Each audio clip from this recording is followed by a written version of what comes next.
Hello students, मैं अंजलि पयाल स्वागत करती हूँ आपका आईसीटी वर्चुअल क्लास में। कैसे हैं आप सब लोग? उम्मीद करती हूँ आप सब लोग अच्छे होंगे और अपनी लाइफ में बहुत बेहतर कुछ कर रहे होंगे। आज हम बात कर रहे हैं क्लास 12th की केमिस्ट्री की, जिसमें हमारा 6th चैप्टर चल रहा है।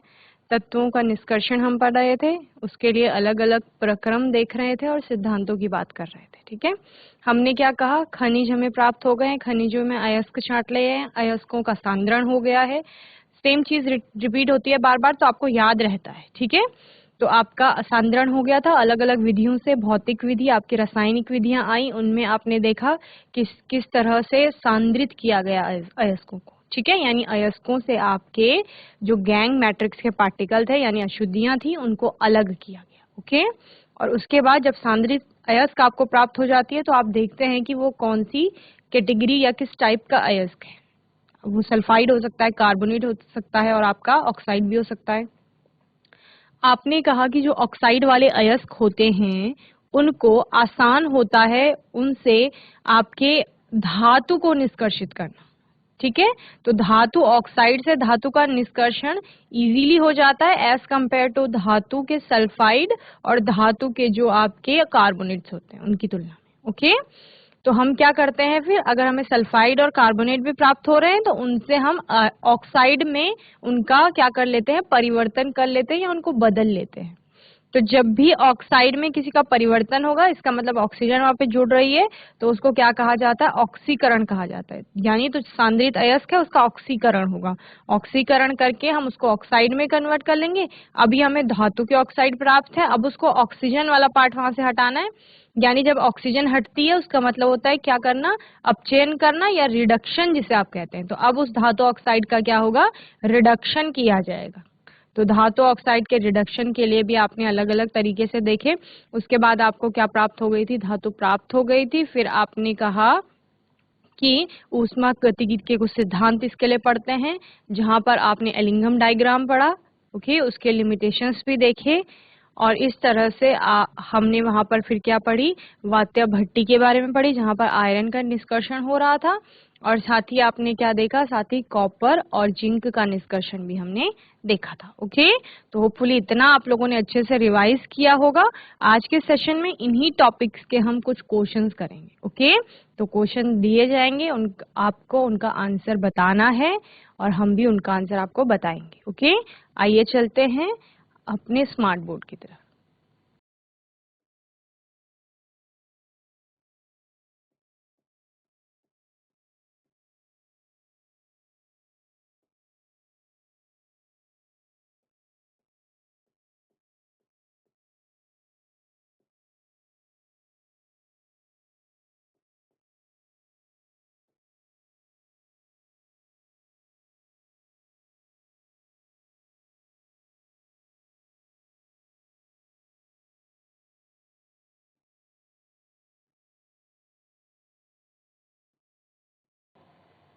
तो बच्चों, चैप्टर 6 हम यहाँ पर पढ़ रहे थे, जो कि क्या है आपका? General principles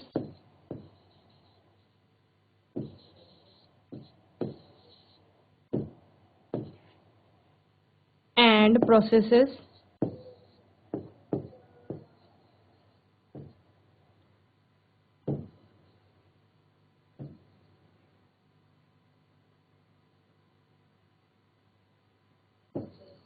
of isolation of elements. Okay,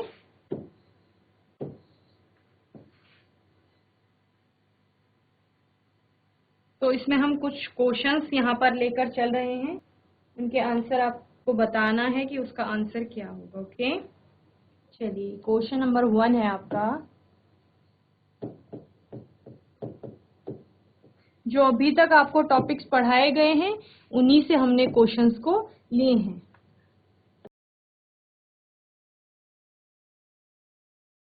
What is the significance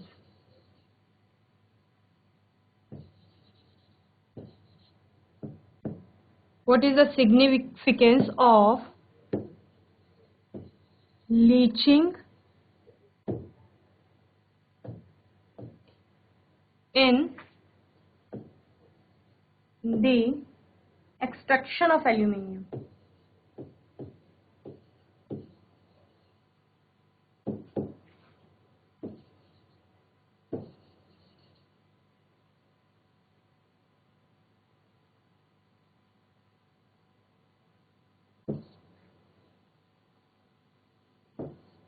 okay, aluminium के एक्सट्रैक्शन में जब हम एल्यूमिनियम का क्या कर रहे हैं, निष्कर्षण कर रहे हैं, तो उस एल्यूमिनियम के निष्कर्षण में लीचिंग जो प्रोसेस है, निक्षालन, उसका क्या महत्व है? लीचिंग का महत्व से क्या समझ आता है? लीचिंग का महत्व बता रहा है आपको निक्षालन। निक्षालन किया जा रहा था केमिकल मेथड में, आप उसको पढ़ रहे थे। किसकी केमिकल मेथड? आपके अयस्क को सांद्रित करने की एक रासायनिक विधि है, ठीक है। तो उसका महत्व क्या है वहां पे? तो महत्व यही है कि जो आपका क्या होता है, लीचिंग होता है, वो एक्सट्रैक्ट कर एल्यूमिनियम के एक्सट्रैक्शन से पहले उसको क्या कर लेती है, प्योर एल्यूमिना में कन्वर्ट कर देती है। यानी प्योर एल्यूमिना क्या है आपका, जो अयस्क है एल्यूमिनियम का, ठीक है। तो यहाँ पर अलग अलग देख रहे थे हम, बॉक्साइट से आपका क्या बनता है, एल्यूमिना बनता है, और जितनी भी इम्प्योरिटीज होती हैं वो फिल्टर आउट हो जाती हैं। उसके बाद जो सोल्यूशन होता है वो कार्बन डाइऑक्साइड के कारण न्यूट्रलाइज हो जाता है, ओके। फिर आपको हाइड्रेटेड एल्यूमिना प्राप्त होती है वहां पे, और फिर आप क्या कर लेते हैं, उससे एल्यूमिना प्राप्त कर लेते हैं, ओके। चलिए, तो क्या हो गया आपका आंसर? आंसर हो गया, पहले तो आपको क्या बताना है, ये क्या है, ये एक कंसंट्रेशन का मेथड है। कौन? Leaching, okay. So in the extraction of aluminium,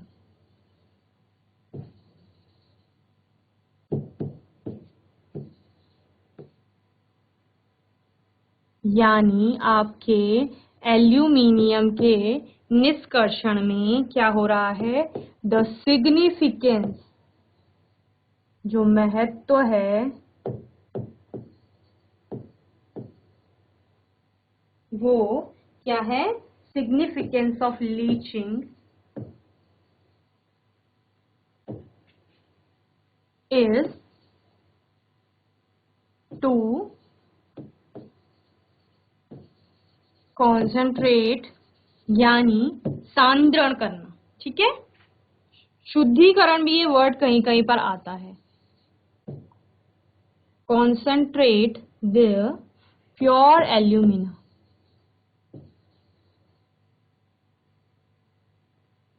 okay. Pure alumina को क्या करना है, कॉन्सेंट्रेट करना है, और किससे करना है, प्योर एल्यूमिना यानी Al2O3, एल्यूमिनियम का ऑक्साइड होता है, ठीक है।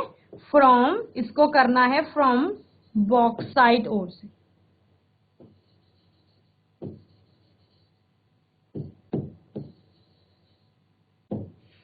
यानी जो आपका बॉक्साइट ओर है वहां से आपको एल्यूमिनियम ओर प्राप्त हो जाती है, ओके।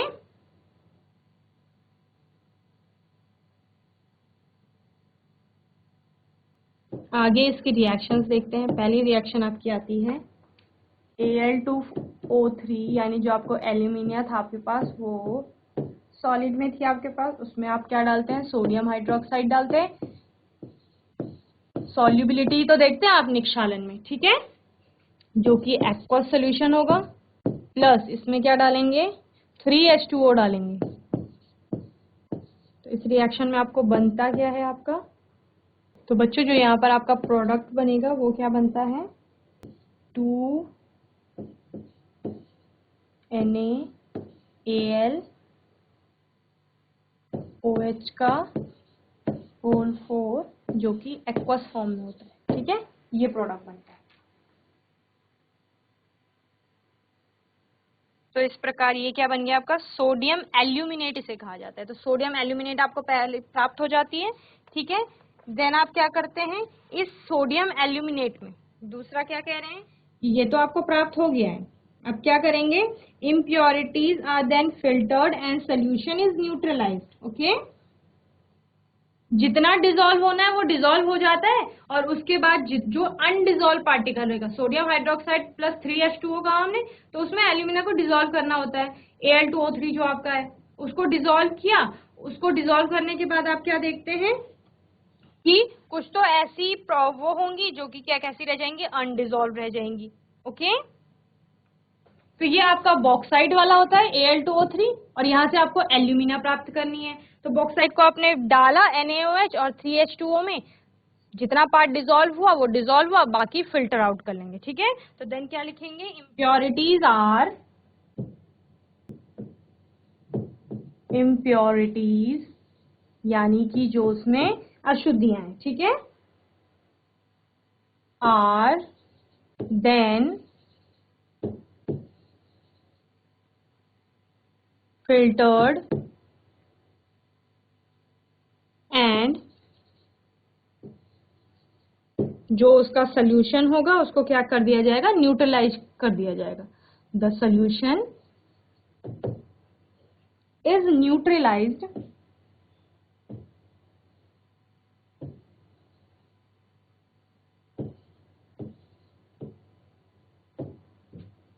Bye CO2।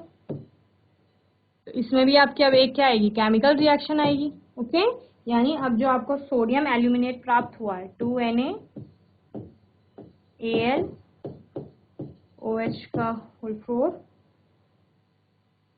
इसमें क्या डालेंगे, इसमें डालेंगे कार्बन डाइऑक्साइड। ओके, जब इसमें कार्बन डाइऑक्साइड डाली तो आपको क्या प्राप्त हुआ, आपको प्राप्त हुआ Al2O3 जिसके साथ की H2O भी होगी।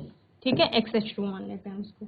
ठीक है, और साथ में NaHCO3। ओके, ये प्राप्त हो गया। तो इस तरह से अभी क्या हुआ, जो आपने कहा कि हमने इम्प्योरिटीज को फिल्टर आउट कर लिया, इम्प्योरिटीज जो आपकी बची हुई हैं,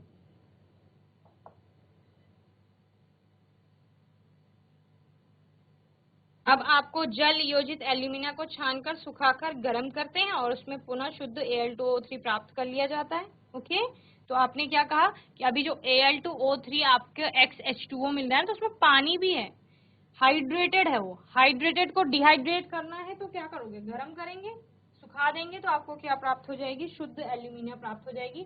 तो आप वहां पर क्या कहते हैं, फिर कैसी होगी रिएक्शन, फिर आपकी रिएक्शन इस प्रकार होगी, Al2O3 XH2O जो कि सॉलिड के रूप में होगी, उसको 1470 केल्विन टेम्परेचर दिया गया और उससे क्या प्राप्त हो गई, ये एल्यूमिना प्राप्त हो गई, Al2O3 प्लस XH2। ठीक है, पानी भाप भर के उड़ करके चला गया। तो इस तरह से हमें कॉन्सेंट्रेटेड ओर यहाँ पर प्राप्त हो गई। यही पूछा जा रहा था कि सिग्निफिकेंस क्या है, महत्व क्या है, तो महत्व यही है कि बॉक्साइड से हमने एल्यूमिनियम प्राप्त किया, एल्यूमिना प्राप्त किया। ठीक है, एल्यूमिनियम का जो ओर है एल्यूमिना, अभी तक हमें एल्यूमिनियम प्राप्त नहीं हुआ है। कंसंट्रेशन किया है सांद्रण, सांद्रण कहता है अयस्क को शुद्ध करिए, अयस्क में कोई भी गंदगी है उसको बाहर करिए। ठीक है, गंदगी अशुद्धि यानी आपके जो भी क्या होंगे, गैंग पार्टिकल्स होंगे। ओके, चलिए जल्दी से नोट करेंगे।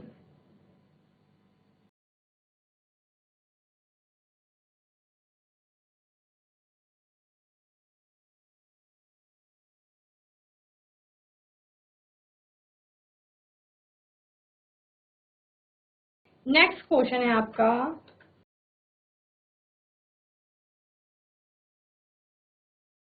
What is the role of, what is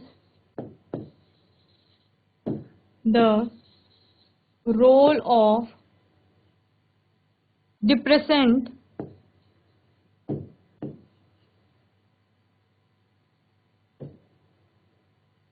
in froth flotation process.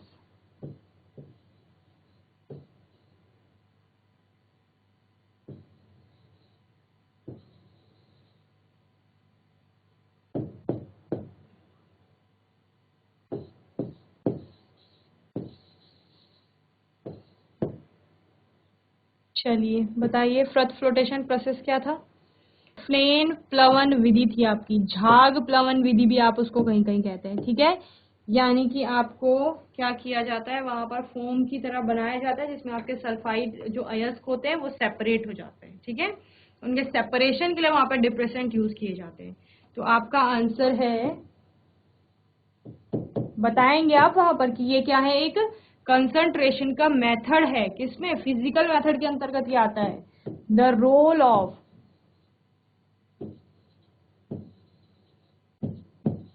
depressant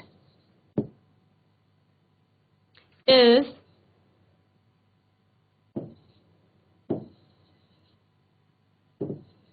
in froth flotation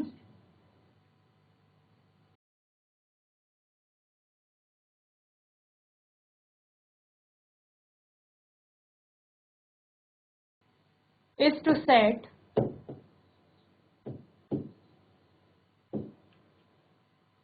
apart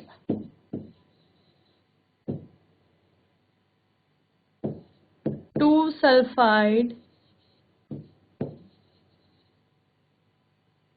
ores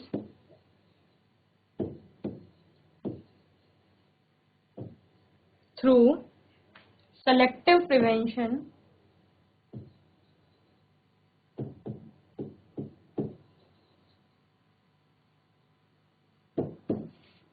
of one ore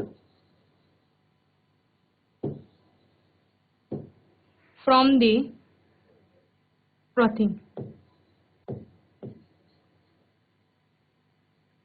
okay, तो इस तरह से क्या किया जाता है, दो सल्फाइड आयंस को अलग किया जाता है। इसके एग्जाम्पल भी हैं।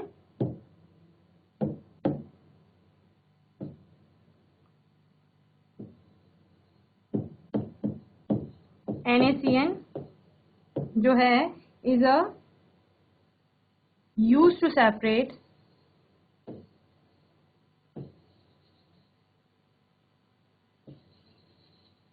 NaCN का यूज किया जाता है सेपरेट करने के लिए दो सल्फाइड आयंस को,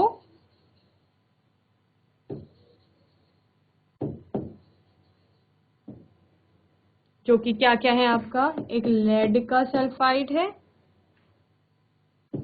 और एक है आपका जिंक सल्फाइड। ओके, तो NaCN क्या करता है, NaCN फॉर्म्स अ कॉम्प्लेक्स, एक कॉम्प्लेक्स बनाता है जहां पर वो क्या करेगा, वो कॉम्प्लेक्स किसके साथ है, जिंक के साथ। ओके, और CN आपने लिया है NaCN, तो वो कॉम्प्लेक्स क्या है, NaZnCN होल 4, इस तरीके से। ओके, विद जिंक, जिंक के साथ बना रहे,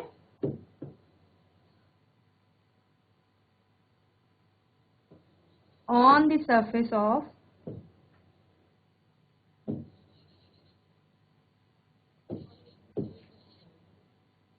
zinc sulfide।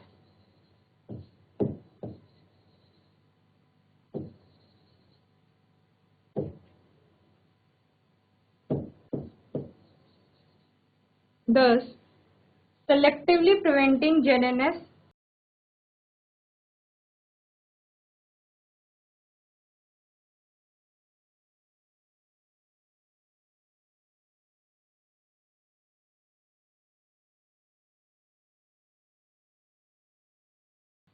from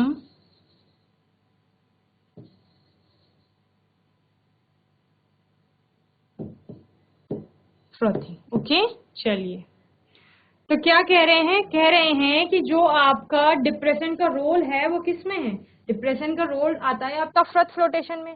फ्रथ फ्लोटेशन में आ रहा है, उसके बाद क्या हो रहा है, वो कर रहा है दो सल्फाइड आयंस को एक दूसरे से अलग।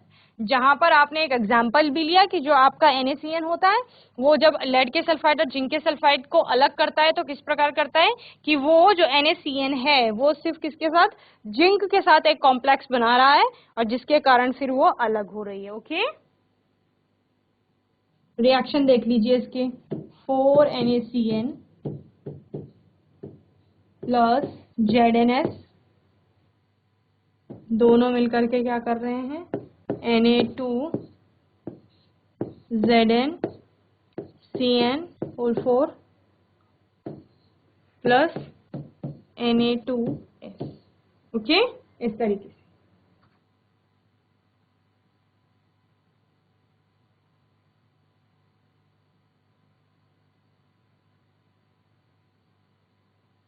क्वेश्चन देखते हैं।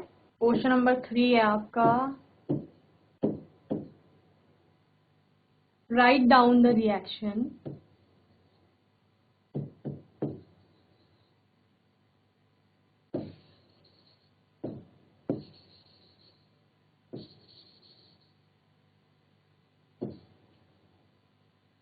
taking place in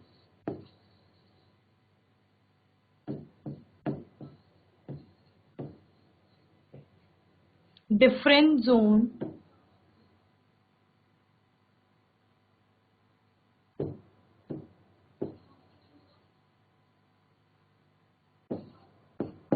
in the blast furnace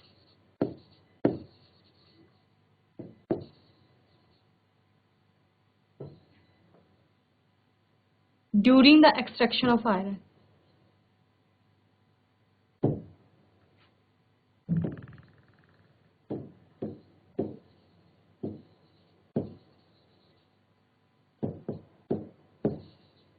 इसी तरह का क्वेश्चन आपका एग्जाम में बनता है। ये क्वेश्चन ज्यादातर पूछा जाता है कि कहाँ पर कौन सी रिएक्शन आपकी हो रही है। ठीक है, तो क्या करना है आपको, आपको लिखनी है रिएक्शन। रिएक्शन कौन सी, जो वात्या भट्टी में हो रही है, अलग अलग जगह पर जो जो क्रियाएं वहां पर हो रही हैं उनके लिए आपको केमिकल रिएक्शन देनी है। तो अलग अलग जोन किस हिसाब से है, टेम्परेचर के हिसाब से। अलग अलग जोन का तापमान अलग अलग है, इसलिए वहां पर अलग अलग रिएक्शन हो रही है। ओके, चलिए देखते हैं।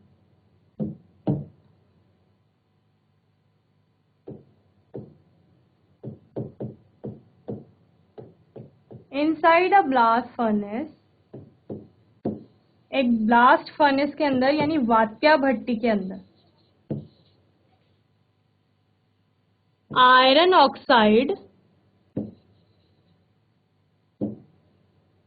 Is reduced.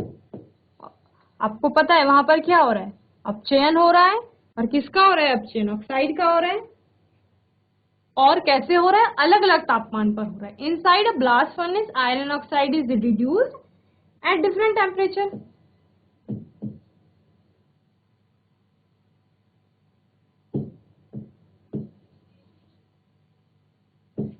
ओके,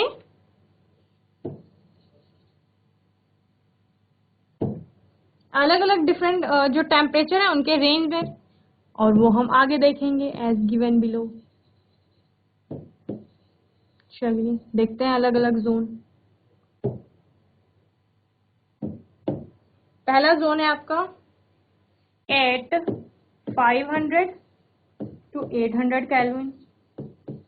500 से 800 केल्विन टेम्परेचर पर आपका जो तापमान रहेगा वहां पर आयरन ऑक्साइड किस तरह से रिएक्ट करता है पहले वो देख लेते हैं। ठीक है, तो वहां पर क्या होता है, वहां पर आपका जो आयरन का ऑक्साइड है Fe2O3 वो करता है कार्बन मोनोऑक्साइड के साथ रिएक्ट और क्या बना लेता है, Fe3O4 बना लेता है इस तरीके से। ठीक है, यहाँ पे 3 Fe2O3 प्लस CO, तो वो बना लेगा 2Fe3O4 प्लस कार्बन डाइऑक्साइड। ऊपर वाला जोन आपने देखा था जब आप वात्या भट्टी देख रहे थे, तो वहां पर आपने क्या कहा कि ऊपर वाले पार्ट से आपका कार्बन मोनोऑक्साइड, कार्बन डाइऑक्साइड जो होगी वो निकलेगी। ओके, और फिर क्या होगा, Fe2O3 जो है वो कार्बन मोनोऑक्साइड से फिर से रिएक्ट करेगी और क्या बनाएगी, आपका आयरन का ऑक्साइड प्लस CO2। ठीक है, पहले जोन में ये हो गया जो 500 to 800 केल्विन का जोन है। फिर कह रहे हैं, फिर आपका कह रहे हैं कि अगर टेम्परेचर कितना हुआ, 800 से ऊपर हुआ, फिर क्या होगा, एट 850 केल्विन, 850 केल्विन पर क्या होगा। एक और जोन है आपका एट 1500 केल्विन और above 1570 केल्विन, ओके 1570 केल्विन। चलिए देखते हैं क्या क्या हो रहा है इन टेम्परेचर पर। 850 केल्विन पर जो आपका ऊपर Fe3O4 बना था वो कार्बन मोनोऑक्साइड्स के साथ रिएक्ट करके आयरन ऑक्साइड बना लेता है 3FeO प्लस CO2। यहाँ पे भी कार्बन डाइऑक्साइड बन रही है, ओके। यहाँ पर 1500 केल्विन यानी 900 to 1500 का रेंज रहेगा ये, ओके। इस रेंज में क्या होगा, इस रेंज में जो आपका FeO प्राप्त हुआ है वो फिर से कार्बन मोनोऑक्साइड से रिएक्ट करेगा और वो आपका दे देगा आयरन को अलग कर देगा, ठीक है। और साथ में निकलेगी कार्बन डाइऑक्साइड गैस। अब जो ये कार्बन डाइऑक्साइड गैस है ये कार्बन के साथ जुड़ करके कार्बन मोनोऑक्साइड बना लेता है, ओके। इसी में तो इस तरह से रिएक्शन चल रही है, आप ध्यान देंगे।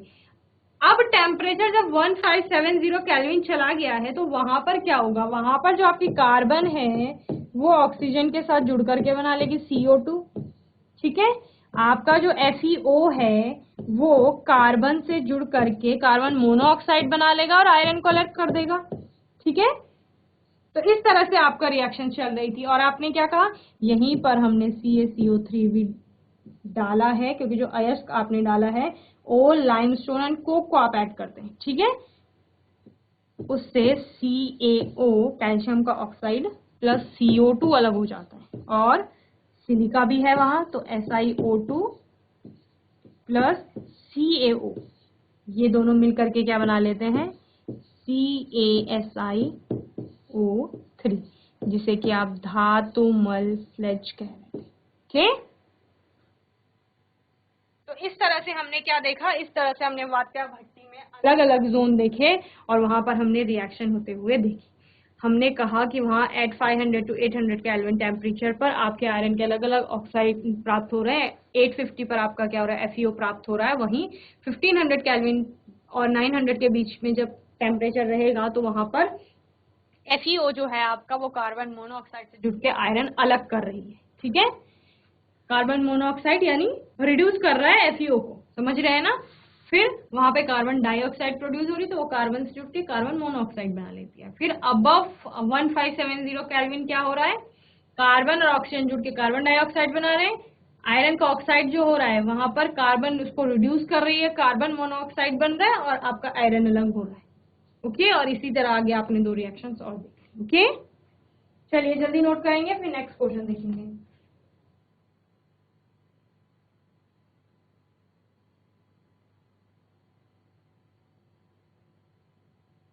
क्वेश्चन नंबर 4 है,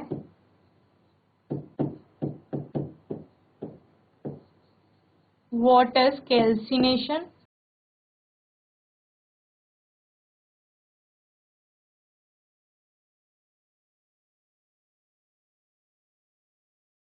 गिव एन एग्जाम्पल,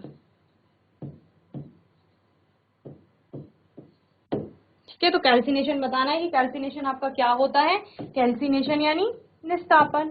निस्तापन क्या कहता है, निस्तापन कहता है कार्बोनेट है आपके पास, उसको किस में बदल लो, अपने ऑक्साइड में बदल लो, बस, ठीक है। So calcination is the conversion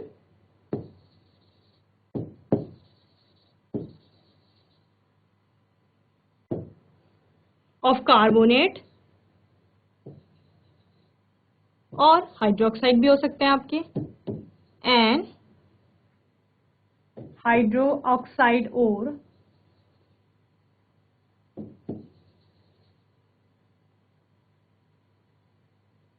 किसमें, टू ऑक्साइड बाय हीटिंग। और हीटिंग कहां तक कर रहे थे, मेल्टिंग पॉइंट से नीचे, heating them at a temperature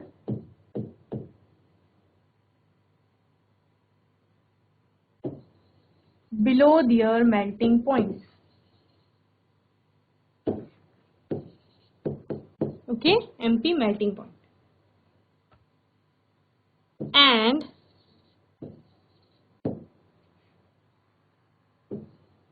in the absence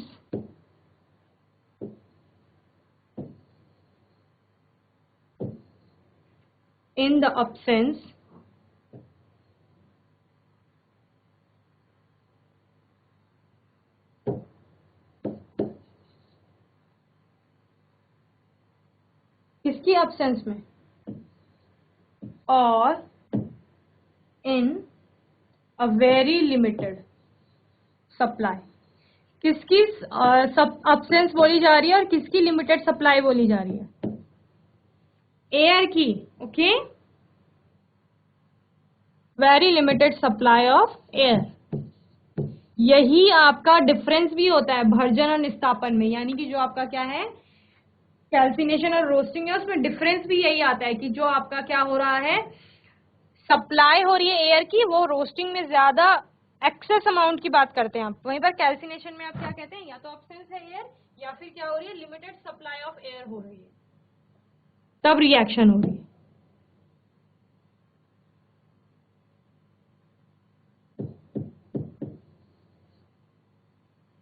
for example क्या है आपका, जो आपके कैल्शियम मैग्नीशियम जिंक के ऑक्साइड में उनको कन्वर्ट किया जाता है, किसको, कार्बोनेट्स को. कैल्शियम मैग्नीशियम के जो जिंक होंगे, कैल्शियम मैग्नीशियम जिंक के जो क्या होंगे, कार्बोनेट्स होंगे, इनके कार्बोनेट्स होंगे ना, इनके कार्बोनेट्स हैं. इनके कार्बोनेट को किस में कन्वर्ट करना है, इन्हीं के ऑक्साइड में कन्वर्ट करना है.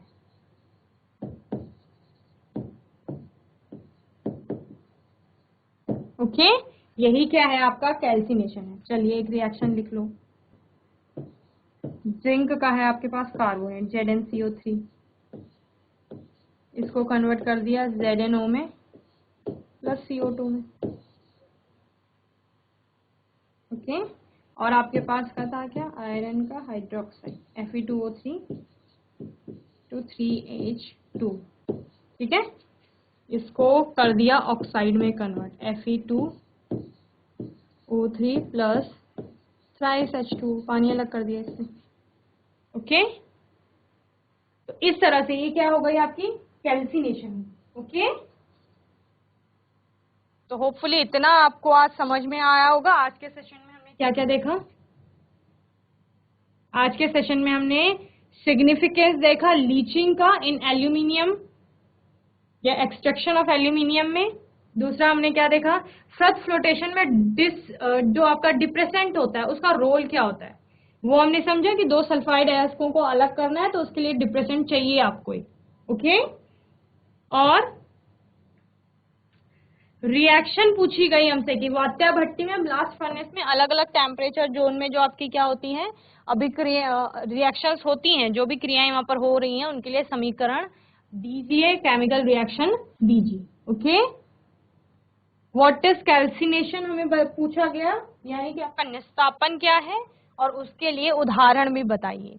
तो कैल्सिनेशन आपका क्या होता है, कैल्सिनेशन आपका होता है कि जब क्या हो रहा है, कार्बोनेट और हाइड्रोक्साइड को किस में कन्वर्ट किया जा रहा है, ऑक्साइड में कन्वर्ट किया जा रहा है. और क्यों कन्वर्ट किया जा रहा है, क्योंकि हमें पता है कि ऑक्साइड को क्या किया जाएगा, रिड्यूस किया जाएगा और फिर उससे क्या प्राप्त होगी, धातु प्राप्त होगी. ओके, तो बच्चों होपफुली आज का सेशन आपको अच्छे से समझ में आया होगा. आज हमने कुछ क्वेश्चन आंसर्स किए, जितना अभी तक पढ़ लिया है उसके. ठीक है, तो इसी तरह से अगर आपका कोई भी क्वेश्चन आता है कैल्सिनेशन से, रोस्टिंग से, या फिर आपका लीचिंग से पूछा गया, जैसे फ्रथ फ्लोटेशन से, किसी भी विधि से पूछा जाएगा तो आप उनके आंसर्स कर लेंगे. ठीक है, क्योंकि वो आपने अच्छे से पढ़ लिए हैं. आने वाले सेशन में इसी तरह के कुछ नए टॉपिक्स पर हम बात करेंगे, और तब तक के लिए ICT वर्चुअल क्लास से जुड़ने के लिए धन्यवाद.